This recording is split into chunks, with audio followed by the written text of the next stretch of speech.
রসুনের টক ঝাল তেল আচার দেখতেই পাচ্ছ, অনেক লোভনীয়। এটা তোমরা খিচুড়ির সাথে খেতে পারো, রুটি পরোটার সাথে খেতে পারো, অনেক টেস্টি।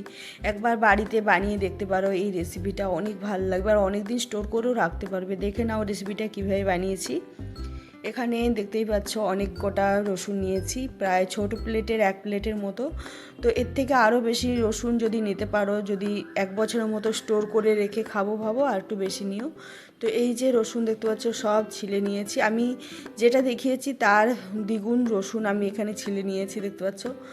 তো একটা ছোটো কড়াইয়ে 1 কড়াই টাইপের, মানে যেগুলো সার্ভিং ডিশ হয় না, তো ওই কড়াইগুলো। তো এই যে দেখতে পাচ্ছ একদম ছিলে পরিষ্কার করে নিয়েছি, আর এটা ধোয়া চলবে না। আর এর সাথে আমি দেব জলপাই। এই যে জলপাই, এটা জলপাইটা ফ্রিজে রাখা ছিল স্টোর করে, তো ওটাই আমি কেটে ছোটো ছোটো টুকরো করে নিয়েছি। তোমরা এখানে কাঁচা আমও দিতে পারো জলপাইয়ের পরিবর্তে, কারণ এখন আমের সিজন, প্রচুর আম পাবে। তার সাথে আমরা দেব কাঁচা লঙ্কা অনেকটা পরিমাণ, মানে যে পরিমাণে কাঁচা লঙ্কা আর রসুন সেম হবে, রসুন আর কাঁচা লঙ্কার পরিমাণটা সেম হবে। তো এই যে দেখতে পাচ্ছ জলপাইয়ের পরিবর্তে তোমরা কাঁচা আম এই রকম টুকরো টুকরো করে কেটে নিও। আর এই যে রসুন রয়েছে, জলপাই রয়েছে। আর যদি তোমরা আম ব্যবহার করো তাহলে একটু গ্রেট করে নিও। এর আগেও আমি একটা রসুনের আচারের রেসিপি শেয়ার করেছিলাম, ওটা আমাদের ফিনিশ হয়ে গিয়েছে, মানে শেষ হয়ে যাওয়ার পর এবার আরও একবার বানিয়েছি। আর ওখানে রয়েছে আদা আর কাঁচা লঙ্কার পেস্ট, আর এটা হচ্ছে লাল আর সাদা সর্ষে। তো ছোটো বাটির 1 বাটির মতো নিয়েছি। আর দেখতে পাচ্ছ লঙ্কাটার বোটাটা ছাড়িয়ে মাঝে কেটে কেটে নিতে হবে। তো এইগুলো দিয়েই আচারটা বানাবো। দেখো কীভাবে বানাচ্ছি। প্রথমে যে সর্ষেটা নিয়েছি, তো সর্ষেটা একটা পেস্ট বানাবো, তো যার জন্য একবার গ্রাইন্ডারে এটা দিয়ে কিছুক্ষণ ঘুরিয়ে এটা গুঁড়ো করে নেব। আর এখানে আমি নিয়েছি ভিনিগার, তো এই ভিনিগারটা আমার 1/2 কাপের মতো লাগবে। তো এখানে আমি জল ব্যবহার করছি না, ভিনিগার দিয়েই এই যে সর্ষেটার পেস্টটা বানাবো। তো দেখতে পাচ্ছ 1 কাপের মতো ভিনিগার আমরা এখানে দিয়েছিলাম পেস্টটা বানানোর জন্য। তো প্রথমে 1/2 কাপ দিয়ে তারপর আবার 1/2 কাপ দিয়েছিলাম, মানে 1 কাপের মতো। তো এই যে সর্ষের পেস্টটা একদমই রেডি, এই রকম একটা পেস্ট তৈরি হবে। আর এখন কড়াইয়ে দিয়ে দিচ্ছি অনেকটা পরিমাণ সর্ষের তেল।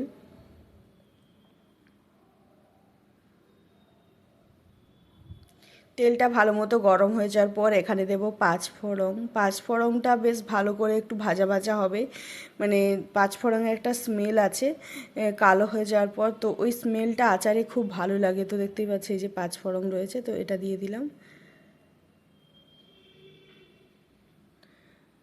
তো এটা দেওয়ার পর এখন আমি যে আদা আর কাঁচা লঙ্কার পেস্টটা বানিয়ে রেখেছিলাম, তো ওটা আমি এখানে সব পরিমাণেই ব্যবহার করেছি, মানে যেটা বানিয়েছি 1/2 বাটির পুরোটাই দিয়ে দেবো এখানে।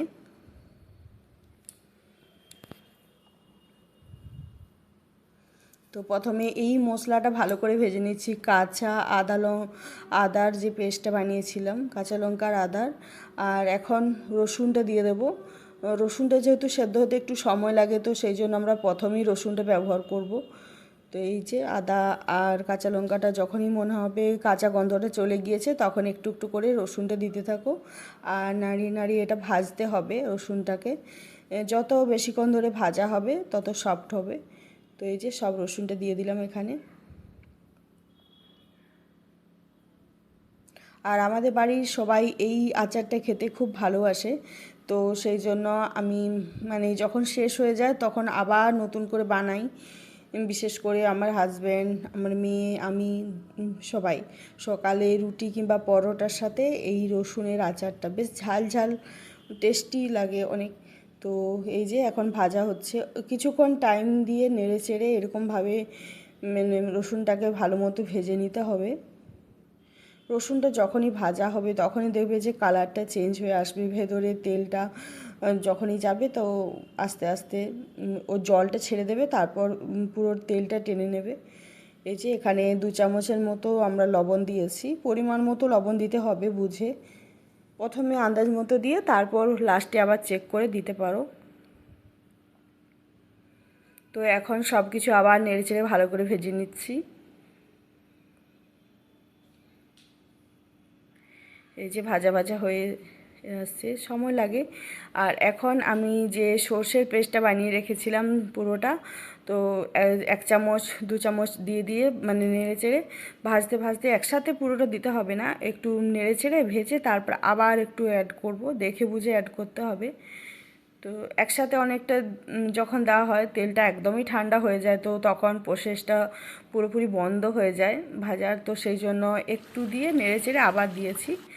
আর এই যে দেখতে পাচ্ছ অনেকক্ষণ হয়ে যাওয়ার পর এখন জলপাইটা দিচ্ছি। জলপাই যেহেতু খুব নরম, সাথে সাথে গলে যায়, তো সেই জন্য আমি একটু দেরি করে দিয়েছি। যদি আম তোমরা দিয়ে থাকো এরকম ছোটো ছোটো টুকরো কিংবা গ্রেট করে, তাহলে একটু আগে দিতে পারো। সর্ষেটা দেওয়ার একটু আগেও দিতে পারো তোমরা, তারপর সর্ষেটা দিও। তো এই যে এখন নেড়ে চেড়ে আবার সুন্দর করে মিশিয়ে নিচ্ছি। জলপাইটা সাধারণত যে টক টক ঝাল ব্যাপারটা আছে, তো সেই টকের ব্যালেন্সটা করার জন্যই এই জলপাইটা অ্যাড করেছি। তো তোমরা সে জায়গায় কাঁচা আম দিয়েও টক ভাবটা নিয়ে আসতে পারো। এই যে দেখতে পাচ্ছ নেড়ে চেড়ে বেশ কিছুক্ষণ ধরে এটা ভেজে নিয়েছি। আর রসুনটা দেখেই মনে হচ্ছে যে ভেতরে যে জলটা ছিল সেই জলটা শুকিয়ে এসছে, এমনকি তেলটাও টেনে নিয়েছে অনেকটা। দেখলেই বোঝা যাবে কালারটা পুরোপুরি চেঞ্জ হয়ে আসছে। আর এই যে লঙ্কাটা নিয়েছিলাম, সেই লঙ্কাটার মাঝে মাঝে টুকরো টুকরো করে কেটে নিয়েছি। তো এখন সেই লঙ্কাটা পুরোপুরি দিয়ে দিলাম।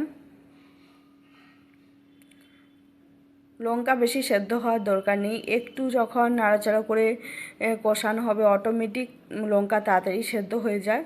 এমনকি গোটা গোটা যত থাকবে আচারে ততই টেস্টি লাগবে। এই যে নেড়ে চেড়ে সব কিছু সুন্দর করে মিশিয়ে নিচ্ছি। আর এখানে নিয়েছি সর্ষের তেল, এটা এক্সট্রা সর্ষের তেল নিয়েছি বড় বাটির 1 বাটি পরিমাণ। তো সর্ষের তেলটা যেহেতু পুরোটা টেনে নিয়েছে, যার জন্য আর একটু সর্ষের তেল আমরা এখানে অ্যাড করছি। তো এই সর্ষের তেলের মধ্যে আমরা হলুদ, তারপর লাল লঙ্কার গুঁড়ো, জিরে গুঁড়ো দিয়ে এটা ভালো মতো গরম করে নিয়েছি। মানে গ্যাসটা অফ করে তারপর দিয়ে গরম করে নিতে হবে, না হলে সব পুড়ে যাবে। তো তারপর সেই তেলটা এখন আচারের মধ্যে দিয়ে দিয়েছি। তো এই যে নেড়ে চেড়ে সব কিছু মিশিয়ে নিচ্ছে, দেখতেই পাচ্ছ কালারটা কতটা সুন্দর হয়েছে।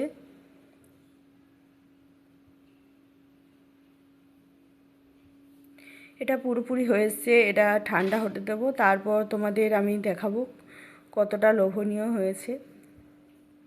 এটা যখন হয়ে থাকে তখন এই রকমই দেখাবে, কিন্তু যখন আস্তে আস্তে কিছুদিন রাখার পর এর যে মানে রঙটা কিংবা দেখতে অন্যরকম হয়ে যাবে, আরও বেশি টেস্টি হবে, বেশ মাখো মাখো হয়ে যাবে। তো 2 দিন পর আমি তোমাদের সাথে শেয়ার করেছি এখানে এই যে রসুনের আচার দেখতে পাচ্ছ, কাঁচা লঙ্কা, রসুন আর টক ঝাল একটা আচারের রেসিপি।